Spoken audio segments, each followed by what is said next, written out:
Hi, Mikel. Hi.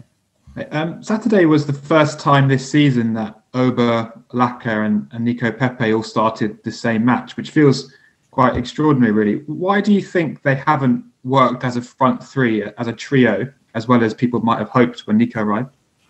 For different reasons. One of them because we have so many changes around the team, so many injuries and COVID and a lot of things happening with competition that we have to alternate and still be competitive in both sides. And sometimes because the qualities that we have around the team and that cohesion that the team needs, sometimes we believe is better to do it in a different way. They're obviously very close off the pitch, especially Ober and Laka. Is it almost, do you kind of expect them to have a more natural connection on the pitch too at times because of that, or is it totally different? The connection comes with 11 players on the pitch and how they create that cohesion, that fluidity. And I guess Liverpool didn't happen, but not because of them three, it's because all of us. So it's not good just to put the individuals there. Thanks, Mikel. Mark? Hi, Mikel. Very briefly, I think it's now 13 games without a clean sheet from your team. Defensively, you seem to have it sorted around the new year, but it seems to have gone backwards a bit at the back in recent weeks. Yeah, it's true that to be much more stable, we cannot concede the amount of goals that we did, certainly in the last 2 games. Is something that is not been a trend for us, and we have to get better at, and we are trying to resolve that as well, Mark. Can I ask you briefly about Hector Bellerin, because he seems to have sort of dropped out of the team recently. Is there any particular reason for that? No, it's because the decisions that we've made, he's played a lot this season, much more than what he's done in the last 2 seasons, that's for sure. Someday we have to rest him. Someday we want to give chances as well to Cedric and to Callum, that in recent weeks he was completely free to offer something different to the team. And that's it, but he's fully fit, available, and in contention to play and start games. Thank you. John? Hi, Mikel. I was just going to ask you, we've been asking you a lot about public criticism and the sort of the fallout from Saturday.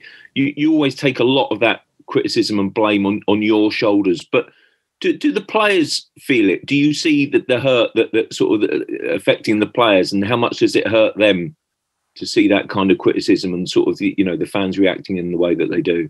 Yeah, it's just about how we take the criticism. For me, it's not good, to get the criticism to feel guilty, because that guiltness is going to take you into fear. It's about feeling responsible.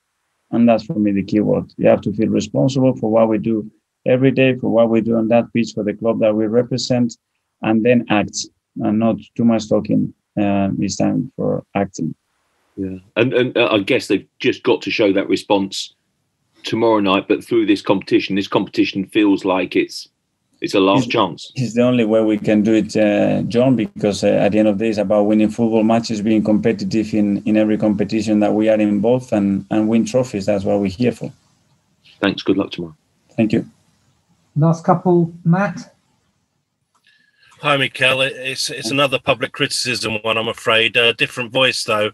Emmanuel Petit has said today that he feels that the club, Arsenal, now looks like a retreat club for old players to go on vacation, is his impression that he's got. When a figure with such a rich history at the club has that assessment, how do you react to that? And are the players showing enough passion out there?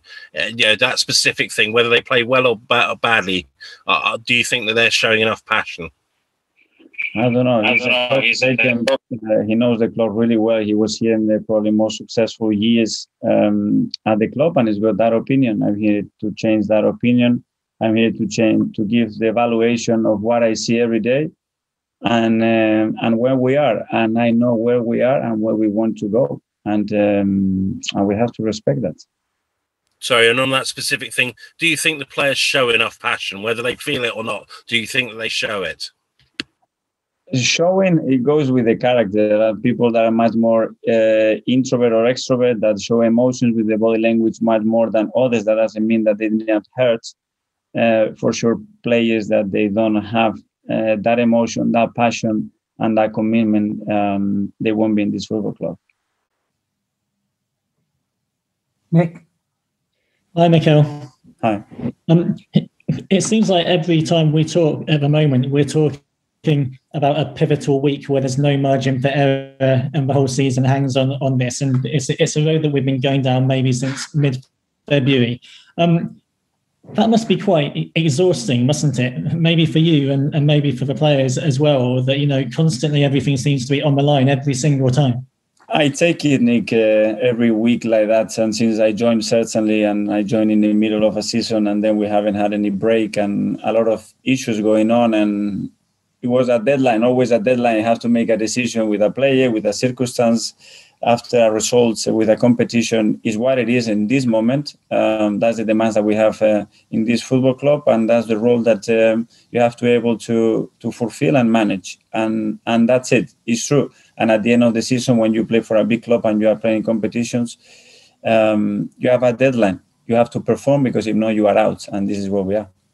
I think you said after the game on Saturday that the players looked mentally tired, maybe more than physically tired. How can you get them mentally fresh again 4 days later?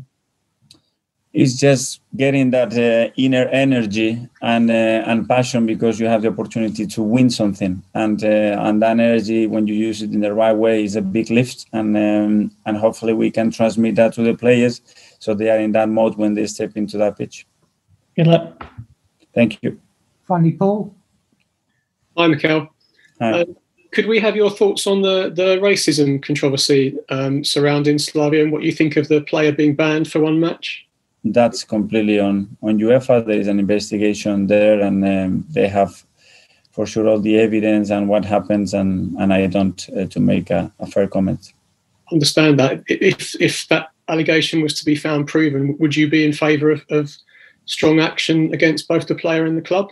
Well, we are in favor of stopping any racism or discrimination out of this game. And I think we are making a lot of steps forward for that to happen. And I think we, all the managers and players and the staff, have been very supportive of that.